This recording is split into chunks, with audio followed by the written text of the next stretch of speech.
aujourd'hui on vous emmène à la découverte d'un nouvel endroit qui s'appelle le Rocher Mistral. Regardez, derrière on voit le château sur le rocher. C'est un endroit qui se trouve à la Barbaine, ou comme certains disent, comme mon mari, à la Barbin. Donc c'est près du zoo de la Barbaine. Et oui, de la Barbin, c'est bon, je l'ai dit, voilà. Et c'est un parc qui est thématisé sur l'histoire de la Provence. Et on est déjà accueillis avec une petite musique médiévale. C'est hyper joli, je vous montre.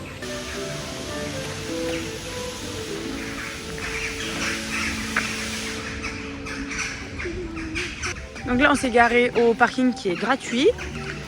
Là c'est l'entrée quand on a déjà les billets. Après de l'autre côté il y a quoi? La place du marché et où on peut acheter les places. Et voilà, on a hâte de voir tous les spectacles. Sachant qu'aujourd'hui on est samedi, donc il y a ce spectacle qui s'appelle La Romance de Saint-Jean qui est fait que le samedi. Et en plus on a le spectacle nocturne qui est à 21h30. Alors voilà à quoi ressemble le château avec ses jardins. Ça c'est ce qu'on peut voir en face. Alors on a su qu'il y avait un jeu pour les enfants. Donc du coup on est allé à la billetterie pour chercher ça. Et donc c'est le mystère des bijoux disparus. C'est comme une sorte d'enquête, comme un Cluedo. Donc on vous donne un petit fascicule, un stylo. Ça apparemment c'est pour déchiffrer un code secret. Et il faut pas le perdre, donc je pense que je vais le garder dans mon sac. Et puis donc elle nous a dit dès l'entrée il commence.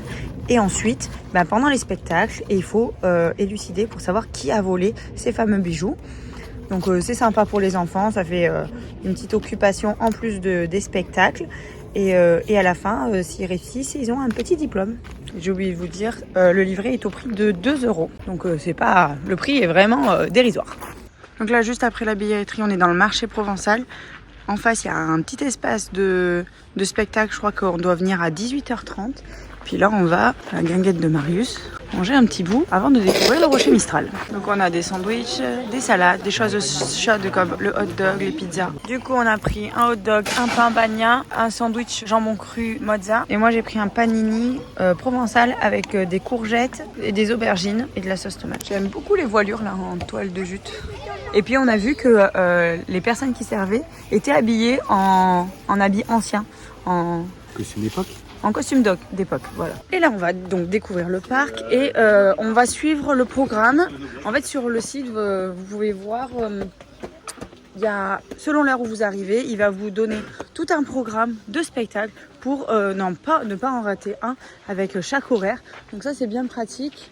A priori, ça sert à rien d'arriver trop tôt parce qu'il faut à peu près 4 heures pour voir tous les spectacles, sans compter le spectacle nocturne et celui du samedi. Ça se présente comme ça. Sur le site, et donc vous mettez l'heure où vous arrivez. Donc là, nous, il est 13h.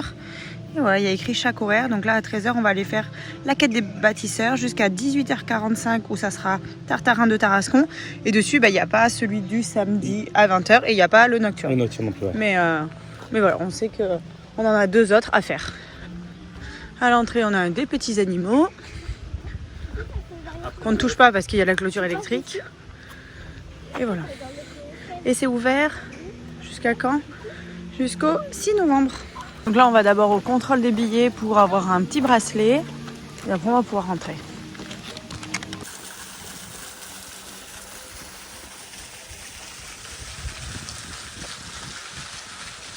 Ça, c'est pour la première énigme. Combien il y a de têtes de léopard sur le blason de la famille Forbin? 3. Regarde, tu peux te mettre là sur le muret et écrire.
Là, on va aller voir le souffle de la Provence.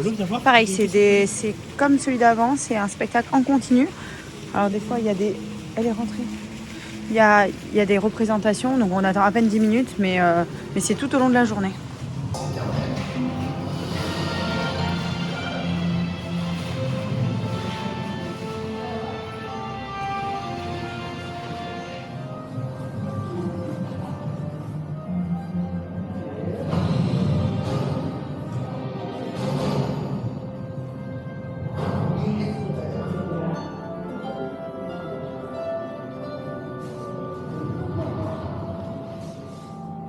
Les papes se succédèrent et devinrent les grands bâtisseurs d'Avignon.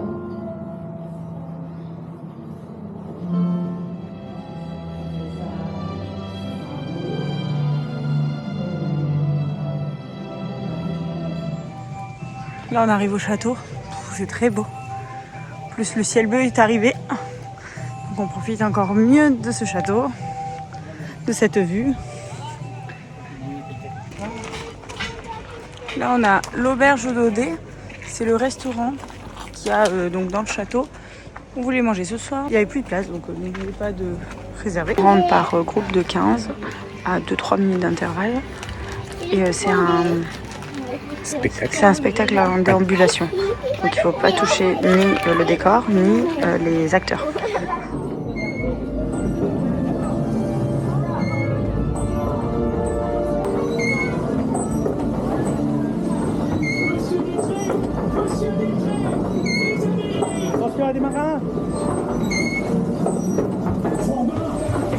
De nombreuses campagnes, mes chefs disaient que mon naturel était vif, bouillonnant et impétueux.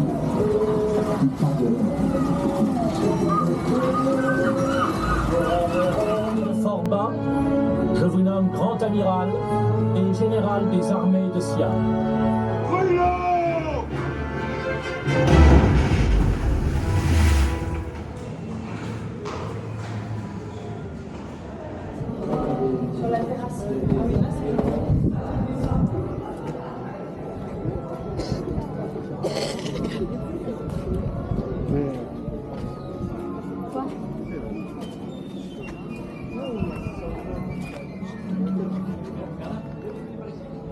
Donc là, on va visiter le château.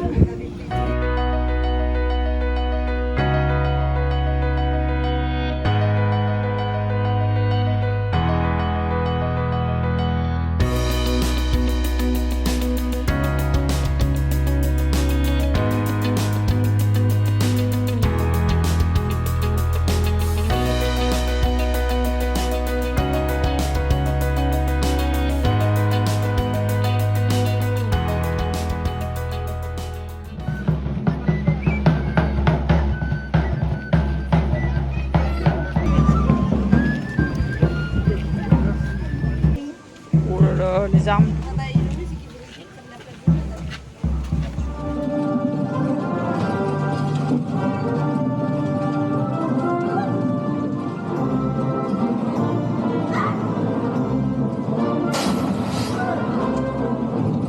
Ne pouvez-vous pas faire cesser cette sorcellerie? Cessez ce massacre! Ce qui s'y trouve m'appartient.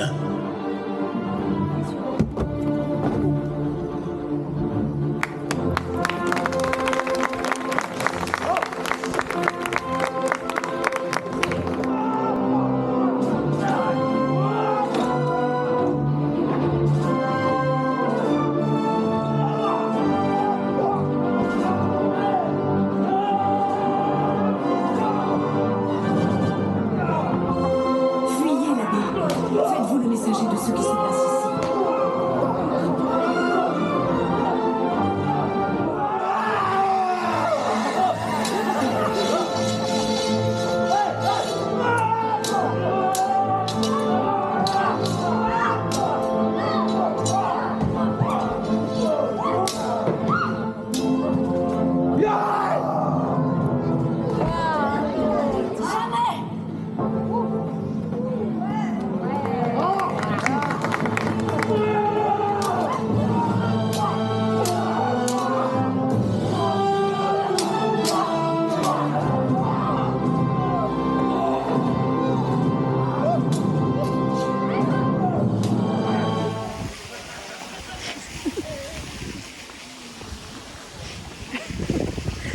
pas très rassuré. Hein. Tu veux faire une photo? Vas-y.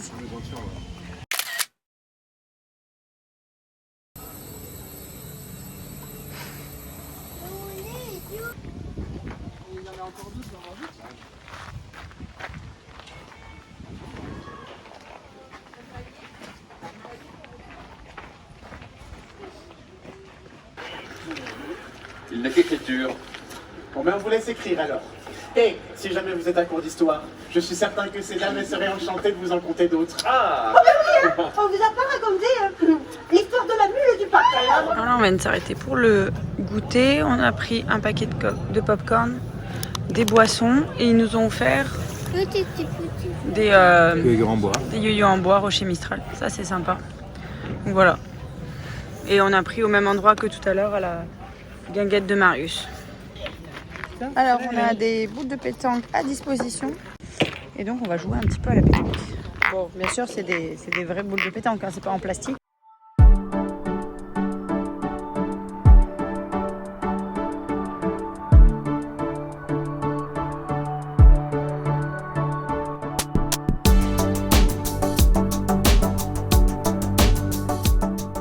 Un petit village de Provence du nom de Tarascon se préparait un événement extraordinaire. Le grand, l'héroïque Tartarin de Tarascon avait enfin décidé de partir capturer le lion de l'Atlas. Grâce à moi, cette petite ville de Tarascon va resplendir dans le monde entier. Il a donné quoi comme nom alors?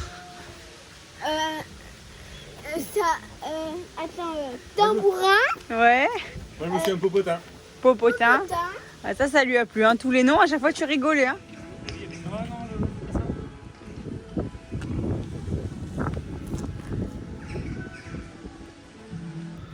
Donc là, on va à la révolte des Cascavéos. Ça veut dire harnaché de grelots. Il est vraiment délicieux. On se régale. Votre toilette, ma chère Dorothy, est d'une simplicité éblouissante. Ma chère Dorothy est d'une simplicité éblouissante.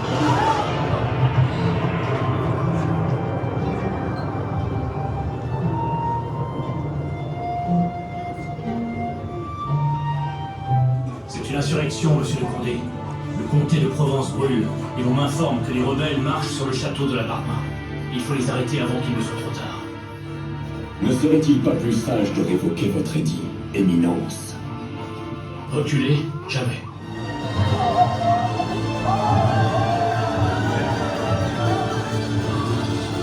Faut fuir.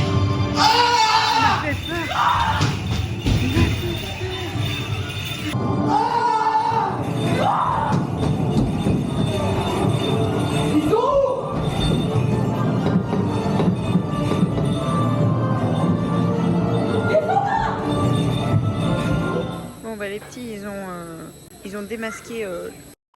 Donc, du coup, ils ont eu leur petit diplôme d'enquêteur. Et puis, un paquet de bonbons. Bon, on est le soir. Et on mange encore à la guinguette de Marius. Mais cette fois-ci, on a pris des nuggets qui ont l'air vraiment pas mal. Des frites. Des tiramisu en dessert. Ezio, il a pris un muffin. Et là, tu as pris un panini.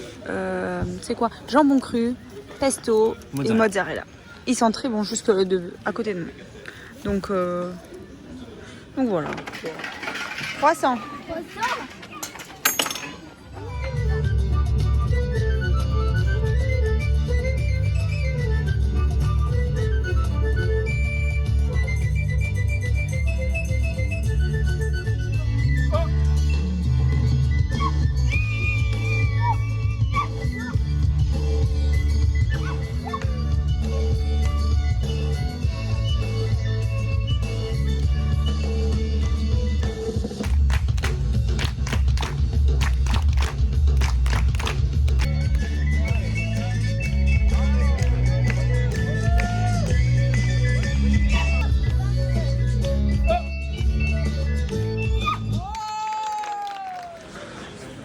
Regardez comme le marché provençal est très joli là de nuit.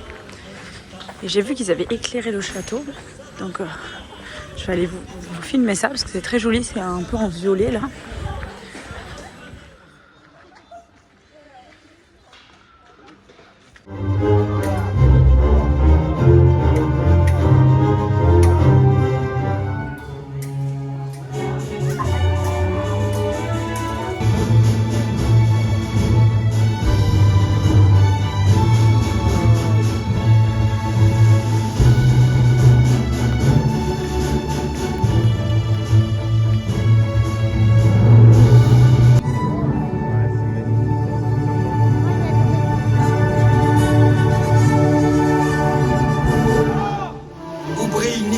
Saboli, André Campra, Jean Gilles.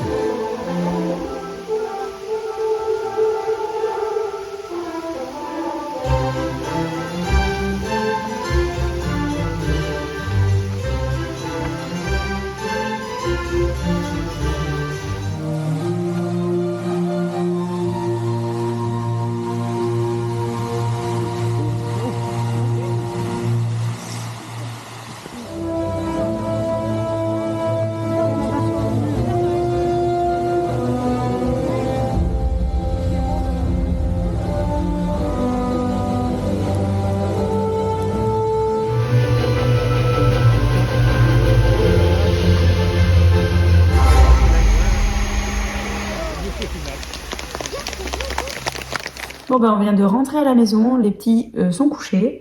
On va faire un petit débrief sur Rocher Mistral. Et ben très agréablement surprise de cet endroit, de ce parc, sur le thème de la Provence. Franchement, le thème est bien respecté. Du début à la fin, moi j'ai beaucoup aimé le fait que les personnes de l'équipe soient toutes en tenue de l'époque. Franchement, Ouais, c'est carré. Alors moi, ce que j'ai aimé dans les animations, c'était le dernier qu'on a fait, c'est La Révolte des Cascades VU. C'est une animation immersive. Et il y a une histoire de surnaturel et puis De souvenirs en fait de l'histoire du château. Ouais, et ça nous a fait peur avec les acteurs qui sont rentrés et tout ça. Enfin, c'était hyper pesant. Donc faut faire attention pour les enfants. En fait, les acteurs sont toujours là. Toujours un qui est présent dans la salle et ils tournent par boucle. Donc ils ont un texte de discours, enfin ils ont une bande son. Ouais. Et ils s'animent en quelque sorte comme si c'était des automates. Ils s'animent au moment où la bande son arrive. Mais à un moment, c'est vrai que Laurie qui m'a dit maman, c'est une personne ou c'est un cyborg? Parce que le monsieur, il répétait un truc, après il s'arrêtait et il répétait la même chose. Donc ce qui est bien, c'est que si vous l'avez loupé, vous attendez 2-3 minutes et il le refait. Mais du coup, Laurie ne savait pas si c'était une vraie personne ou pas. Donc, et en fait, il s'est posé un moment une question, c'est un homme dans une autre des spectacles. C'était le Chevalier Forbin. En fait, il y a un homme qui est habillé en roi, mais de Thaïlande. Et en gros, il est là, mais même moi, je me demandais si c'était pas un personnage de cirque. La personne ne bougeait pas les yeux, j'avais même pas l'impression de voir un battement de paupières. Et voilà, et puis il était dans sa boucle et c'était assez hallucinant. Mais c'est vrai qu'on n'avait jamais fait ce genre de spectacle, et ce genre d'animation quoi, immersif, et c'est hyper bien. Donc voilà, les petits, ils ont adoré celui avec les cascades et les combats. À double tranchant. À double tranchant, ils l'ont adoré. En plus, les acteurs, ils jouaient avec eux, ils venaient les voir. Ils leur faisaient des grimaces, s'ils applaudissaient, ils leur disaient... Voilà, même les gardes aussi, tout le monde s'amusait. Les cascades, elles étaient hyper bien faites, les combats et tout. Alors peut-être que l'endroit pourrait être un peu plus grand pour... C'est la question que je me suis posée. Si peut-être tu mets un truc plus grand, tu peux avoir un truc encore plus impressionnant, mais après tu perds un peu le contact. Là, il se promenait vraiment à côté des enfants. À un moment, il y en a un qui nous a sauté derrière, sur une caisse qui était juste derrière nous. Enfin voilà, tu perds peut-être le côté proximité où ils font leur cascade à côté de toi, quoi. Mais à un moment, ils étaient tous... il fallait avoir les yeux un peu partout parce qu'ils se battaient tous. Et il y avait de l'humour aussi dedans. Donc, chacun son petit détail et tout. Ouais, c'était hyper bien. Après, les petits, ce qui a été un peu long pour eux, c'est la visite du château. Le côté historique. Voilà, pour eux, ça les a pas trop intéressés. C'était vraiment un peu long. Montrer le patrimoine du château et rien de plus, quoi. Et c'était pas vraiment quelque chose de fou. Enfin, c'est pas un spectacle en lui-même. Voilà, pour les enfants. C'est plus du culturel, en fait. Voilà. Après, les marionnettes, ils ont adoré. Moi, je trouve ça un petit peu long, mais oui, ça allait. Ouais, il y a eu de l'humour. Bon, les marionnettes n'étaient pas folles. Ils bougeaient pas les mains et tout ça. Mais c'était l'histoire qui était sympa. Après, moi, j'ai adoré, c'était les danses. Le dernier spectacle là, de 20h. Alors, c'est un spectacle qui est que le samedi. Et je suis pas sûr qu'il soit tout le temps programmé. Donc c'était un truc qui on savait pas trop à quoi Saint-Jean. s'attendre. Ouais. On savait pas trop à quoi s'attendre et c'était de la danse. Et c'était cool. C'était des danses provençales, en fait, entre les marins Ouais, mais marseillais. il y avait un peu de danse classique quand même. Elles avaient des pas de danse classique. Ouais, mais je pense que c'était que du provençal. Mais c'était très beau. Et toi, t'as aimé quoi? C'est quoi Je sais pas, je pense que le dernier spectacle, le spectacle nocturne, là, les Ah oui, féeries. non, mais c'était encore autre chose. Mais Enfin, c'est de toute la journée. Après, de toute la journée, je pense que j'ai préféré la Révolution aussi. Ouais, Le côté un peu oppressant et était plutôt cool, quoi. Après, bon, moi j'avais un regret, c'est de ne pas avoir mangé à l'auberge d'Odé. Ouais, l'auberge a des nombres de places qui sont assez limités. Ouais. En fait, si vous réservez votre séjour, réservez direct aussi le repas. Après, là, il y avait beaucoup de personnes. Donc, il y avait le spectacle nocturne était était à deux horaires, 21h30 et 22h30. 30 aussi. Donc, on aurait pu, si on avait fait la deuxième session, on aurait pu manger. Il y avait de la place au restaurant. Il y avait 2 services sur le deuxième service, mais vu qu'on y allait à 21h30, c'était pas jouable. Donc voilà, mais la guinguette de Marius, c'était très bien, hein, Oui. mais on aurait aimé tester les deux. Et le spectacle nocturne, impressionnant, très très beau, au niveau du mapping. Donc c'est en gros la diffusion, projection d'images sur un bâtiment, que ce soit. Ah oui, qu'on avait eu aussi déjà, on avait une mise en bouche Au niveau des bâtisseurs, ouais. au niveau de la première chose qu'on a fait, là, les bâtisseurs, où vraiment c'était très beau, c'était vraiment pile poil sur En fait, c'est réglé au millimètre sur l'architecture, sur quoi. chaque élément. Là, c'était pareil aussi. Vous aviez des niches avec des statuettes qui étaient projetées au fond. Au niveau technique, beaucoup de c'était un détails, truc de fou, quoi. beaucoup de détails dans le spectacle Ouais. nocturne. Les danses encore qu'on a pu retrouver. Et puis ces 2 danseurs là sur le mur, c'était impressionnant. Ah, tu spoil. Ah oui, faut pas te spoiler. Mais ça, puis enfin, il y en avait de partout. Et puis, enfin, vraiment, il y a 30 minutes, mais magnifique. Ouais, sur le plan technique, ils étaient à fond. Le mapping était hallucinant. Même un petit détail qui était débile, c'était le son était dynamique. Il y avait une femme à un moment dès le départ du spectacle, donc ça va, ça spoil pas. Elle est dans l'arbre et en fait le son vient de l'arbre aussi. C'est vraiment elle qui vous parle, même si c'est une bande enregistrée. Vous avez l'impression que c'est elle qui vous parle, donc c'est Ouais, le son, direct. il vient de tous les- Vous entendez le son là-bas, votre œil il est attiré par là-bas, quoi. C'était vraiment quelque chose de fou et le son pendant tout le spectacle était hallucinant parce que on avait l'impression il y avait une personne qui était en haut du château, le son venait de là-bas, juste le mec à côté et ainsi de suite. C'était assez fou techniquement. Rien à Ouais. dire, quoi. Et on a parlé avec le community manager, je vais Avec y les arriver, et il nous a dit qu'en fait ils avaient fait appel à des personnes qui venaient même de New York, enfin des équipes et tout. Mais ils ont pas fait du local sur le coup. Ouais, ils ont fait vraiment un très très beau travail, donc il faut pas le rater ce spectacle nocturne parce que vraiment nous on a beaucoup aimé. Et au niveau des équipes, franchement on n'a rien à leur reprocher, hein. Ils étaient souriants, gentils, serviables. Ponctuel. Et ponctuel. Ça, c'est impressionnant. C'est que quand il y a écrit sur le programme que le spectacle va commencer à 15h30, vraiment, les portes s'ouvrent à 15h30 et vous rentrez, quoi. Il y a pas... Ou alors, si vraiment ça tarde, c'est pas leur faute, quoi. C'est vraiment quelqu'un qui, comme un peu pour le spectacle. Ouais, c'est il y parce avait que des les gens, ils qui, n'arrivaient pas à se caler, nana. C'est eux qui ont Donc, retardé la chose. Mais vraiment, ils sont à cheval sur les horaires. Donc ça, c'est bien. Quand ça ouvre à 1h, ça ouvre à 1h, quoi. Peut-être le seul reproche que j'aurais, moi, c'est que je trouvais des fois que l'intérieur du château était un petit peu vide. Parce que le côté à l'extérieur, là où il y avait le manège et tout, le marché provençal, là, il y avait de l'animation, parce qu'il y avait plein de choses qui bougeaient et tout. Parce qu'il y avait des gens aussi, il y avait des jeux, il y avait des bars, il y avait les spectacles, il y avait une scène extérieure. Mais à l'intérieur du château, une fois, on a eu celui qui jouait du tambourin, mais j'aurais aimé pendant la file d'attente. Voilà, un peu plus de choses, ou des fois, juste on passe, il y a quelqu'un qui danse, parce qu'il y a toujours un peu de musique, ou, enfin, je sais pas, en fait, animation. Toutes les activités sont en bas au niveau du marché, mais dans le château, ils ont de l'espace comme... Ouais, il y a des places où il y a rien. Après, les spectacles sont dans des endroits. Dans des lieux fermés. Ouais, dans des lieux fermés, donc je trouvais que ça manquait un de passage de vie un peu. Oui, voilà. Peut-être que le château en lui-même aurait pu être aussi immersif que les spectacles. Voilà, des personnes, Alors il y avait des PNJ. Il y avait un peu, quand même, il y avait un effort de fait quand il y avait des gens qui baladaient, qui étaient en costume et puis qui baladaient avec un panier, des choses comme ça. Mais vite fait, on les voyait, mais il n'y avait pas vraiment de l'acting, il n'y avait pas quelque chose où on s'arrête 2 minutes devant et on dit ah ouais et tout. Enfin. En fait, c'est comme si le château, en fait, on le visite à partir du moment où on rentre dans les spectacles. On est dans l'univers. Mais le château en lui-même, on dirait que il est figé en fait. Ouais. Donc c'est peut-être le seul reproche qu'on a à leur faire. Ouais. On a beaucoup aimé ce parc.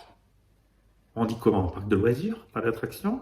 Non, parc thématisé. on dira. Il est, si vous regardez les tarifs, en fait, il y a un prix sur Internet et un prix sur place qui est quand même... Enfin, je pense que... Il y a un delta entre les deux, en ouais, fait. il y a au moins 8 ou 9, il y a des fois même jusqu'à 11 Allez, on va dire euros, je crois. Il y a 8 à 10 euros de différence. Je pense que c'est parce qu'ils veulent vraiment que les gens réservent à l'avance. Donc, voilà, c'est sûr que prendre sur place, ça n'a aucun intérêt. Enfin, je trouve que ça n'a aucun intérêt. En réfléchissant... Sinon, vous allez payer vraiment plus cher. En réfléchissant, je pense qu'en prenant sur Internet, vous réservez votre jour, donc ça veut dire qu'ils savent combien de personnes il va y avoir. Peut-être qu'ils peuvent, le spectacle de 22h, peut-être qu'il n'y est pas tout le temps. Il y est peut-être quand il y a beaucoup de monde. Oui, je pense que c'est une histoire d'organisation. Mais je pense que c'est pour simplifier l'organisation, en fait, de vous obliger en quelque sorte à prendre sur Internet pour payer moins cher. Ça leur permet aussi de mieux prévoir les choses derrière, quoi. Après, je dirais que sur le tarif, après, comme ça, on pourrait dire que c'est légèrement... Alors, cher. C'est difficile à jauger, quoi. 5-6 euros, je dirais, mais après, c'est vrai qu'il y a le spectacle, il y a beaucoup d'acteurs, il y a beaucoup de choses, donc peut-être que le tarif est justifié, hein, j'en sais rien. C'est difficile à jauger parce qu'on a l'habitude de comparer avec des parcs d'attractions. Ouais, mais là, c'est vrai que là, c'est que du spectacle, en fait. Donc, on n'a pas l'habitude, mais... c'est pas quantifiable, en fait, en quelque sorte, quoi. Mais vraiment, ça vaut le coup. Oui. Franchement, il faut vraiment le faire. Même si, bon, au prime abord, vous allez dire, ouais, c'est un peu cher pour ce que c'est. Mais je trouve qu'il faut vraiment le faire au moins une fois. Peut-être que si le spectacle, il change, on ira une autre fois. Là, dans l'immédiat, non, c'est pas quelque chose où on se dit, on va y retourner de suite. Mais s'il change des choses, oui, on y retournera. Mais je pense que c'est quelque chose à faire déjà pour le spectacle nocturne. Puis, toute cette thématisation sur la Provence, qu'on n'a pas l'habitude non plus. Hein, c'est un thème... pas un peu inédit, quoi. Mais avec le lieu, ils ont largement de quoi faire. Là, ça faisait un an que le parc était ouvert. Et je pense qu'ils ont de quoi faire. Ils ont une scène extérieure, ils ont une cour du château, ils ont une terrasse du château. Ils pourraient faire plein d'événements, en fait. Mais c'était vraiment bien. Donc, on vous le conseille. Et même si vous avez des enfants en bas âge, parce que franchement, ils ont pas mal de choses à faire. Ah oui, et j'ai oublié. Et puis l'enquête là qu'il y avait pendant tout le long qu'on a eu pendant tout le long du parc. Ouais. En plus sur tous les spectacles, il y avait un truc. Donc les petits, ils étaient alertes sur ce qu'ils disaient, tout ça. Donc l'enquête qui oblige à regarder tous les détails. Voilà, et franchement, vraiment dans chaque attraction. Ça a tenu les enfants et elle est vraiment bien. Pour 2 euros. C'est vachement rentable, puis à la fin ils ont leurs bonbons, ils ont leur petit diplôme. Donc il y a ça aussi, hein. Franchement ils ont pensé plein de choses pour les enfants. Donc allez-y avec vos enfants, quoi. Voilà. Bon, j'espère que cette vidéo vous a plu, que ça vous a fait plaisir de connaître cet endroit. Et puis n'oubliez pas de mettre un petit commentaire, de vous abonner à la... Le pouce. Oui, le pouce. Et vous abonner à la chaîne. Et puis à la prochaine fois pour une prochaine vidéo.